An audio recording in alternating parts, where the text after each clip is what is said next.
Cada tarda, quan tornaven d'escola, els nens anaven a jugar al jardí del gegant. Era un jardí gran i preciós, amb l'herba suau i verda.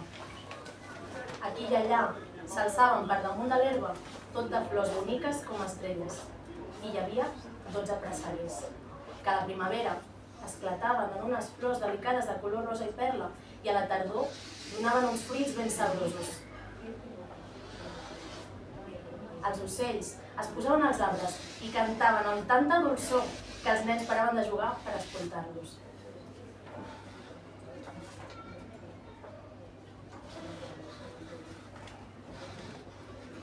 Però un dia, el gegant va tornar. Havia anat a visitar el seu amic, l'ogre de Cornualla, i s'havia quedat 7 anys.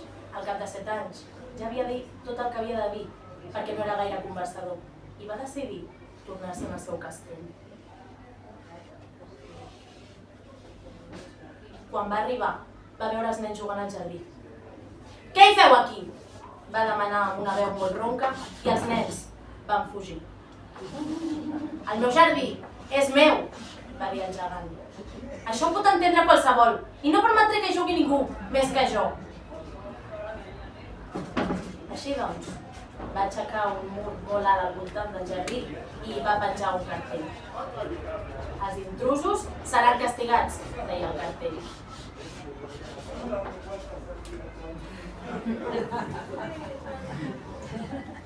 Ara, els pobres nens no tenien cap lloc per jugar.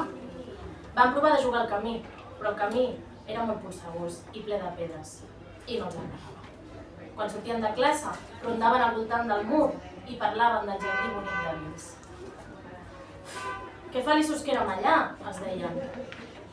Llavors va arribar la primavera i per tot el camp hi havia floretes i ocellets. Però només el jardí del gegant encara era hivern. Els ocells ja no tenien ganes de cantar-hi perquè no hi havia nens i els arbres es van oblidar de florir. Una vegada, una flor va treure el cap de l'herba, però quan va veure el cartell li va saber tant de greu pels nens que se'n va tornar a dormir sota la terra. I els únics que estaven contents amb aquesta situació eren la neu i el gebre. «La primavera s'ha oblidat d'aquest jardí», van exclamar, «així que podem viure aquí tot l'any». La neu va recobrir l'herba amb el seu gran mantell blanc i el gebre va pintar de plata tots els arbres. Llavors van convidar el vent del nord a estar-se amb ells. Va arribar embolcallat amb pells, es passava tot el dia rugint pel jardí i tamborinava per les xemeneies. «Quina delícia de lloc», va dir. «Hem de dir a la calamarsa que ens vingui a veure». I va arribar la calamarsa. Cada dia, durant 3 hores, tamborinava sobre la teulada del castell fins que em va fer saltar quasi totes les teules. I en acabat, es posava a córrer pel jardí donant-hi voltes tan de pressa com podia. Vestia de gris i tenia l'alè com el gel.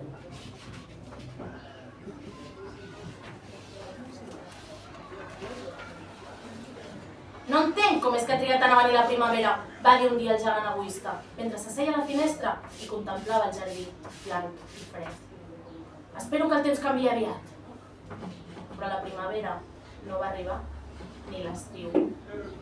La tardor va donar fruits daurats a tots els jardins, però el jardí del gegant no en va donar cap. «És massa egoista», va dir la tardor. Així doncs, allà sempre era hivern. I el vent del nord, la calamarsa, el gebre i la neu ballaven entre els arbres. Un matí, el gegant feia despert al llit quan va sentir una música preciosa. Li endolcia tant les orelles que va pensar que devien ser els músics del rei que passaven per allà. En realitat, era un passarí petitó que cantava fora de la seva finestra. Però feia tant de temps que no sentia cantar un ocell al seu jardí que li va semblar la música més bonica del món. Llavors, la calamarsa va parar de ballar-li al damunt del cap i el vent del nord va parar de rugir i per la finestra oberta li va arribar un perfum deliciós.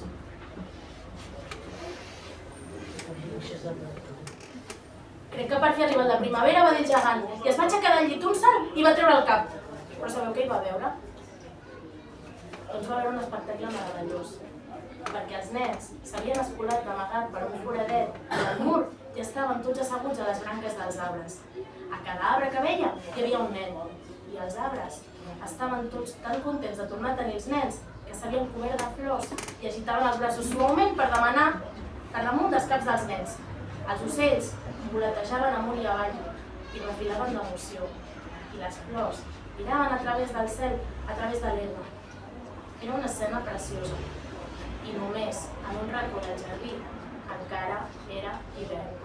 Era el racó més allunyat del jardí i hi havia un noiet. Era tan menut que no arribava a les branques de l'arbre i rondava al voltant i plorava amargament. El pobre arbre encara estava força cobert de gebre i de neu i el vent del nord li bufava i li rugia al damunt. «Puja, petit!» va dir l'arbre i va corbar les branques cada avall com va poder. Però el nen era molt petit. I el cor del gegant, amb aquella escena, es va fondre. «Que egoista que he estat», va dir. «Ara sé perquè la primavera no arribava aquí». Posaré aquell noiet dalt de l'arbre i en acabat enderrocaré el mur. I el meu jardí serà el lloc d'esbarjo dels nens per sempre. Així doncs, va baixar l'escala tot sigilós, va obrir a poc la porta i va sortir al jardí. Però quan els nens el van veure, es van espantar tant que van fugir tots com els ajudeu-me. I el jardí es va tornar de cop i verd. Però el noiet no va fugir, perquè tenia els ulls tan plens de llàgrimes que no va veure venir el gegant. I ell s'hi va tensar per darrere. El va posar dalt de l'arbre i suaument el va deixar allà.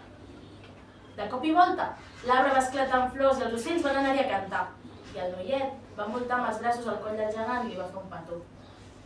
I els altres nens, quan van veure que el gegant ja no era malvat, van tornar corrents. I amb ells va tornar la primavera. «Ara, petits, és el vostre jardí», va dir el gegant. I va agafar una destral enorme i va enderrocar el mur. I a les 12, la gent que anava al mercat va trobar el gegant jugant amb els nens al jardí més bonic que havien vist mai. Es van passar el dia jugant i al vespre van anar a acomiadar-se del gegant.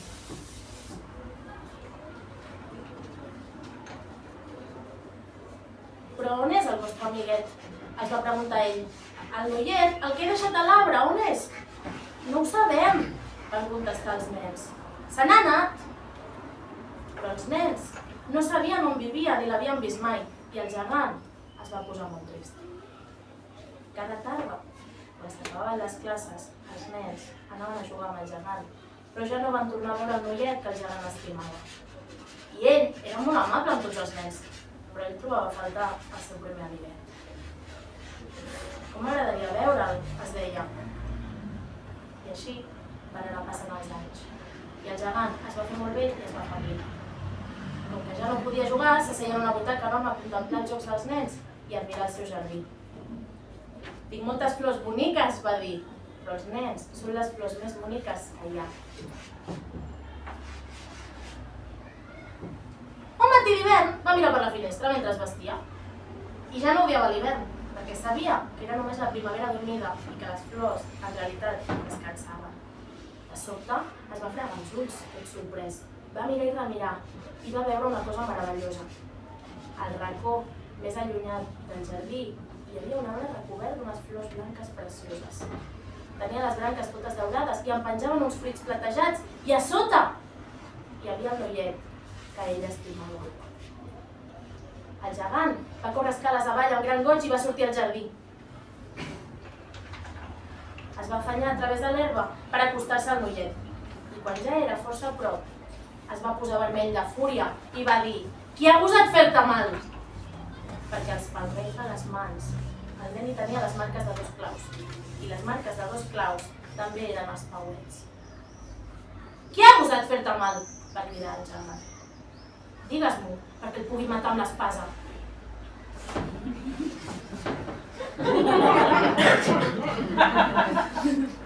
«No», va contestar el nen, «que aquestes marques són les ferides de l'amor». «Qui ets?», va preguntar el gegant. Llavors, el va saltar una sensació estranya de respecte i es va agenollar davant del petit. I el nen va somriure al gegant i li va dir: «Tu, un dia em vas deixar jugar al teu jardí.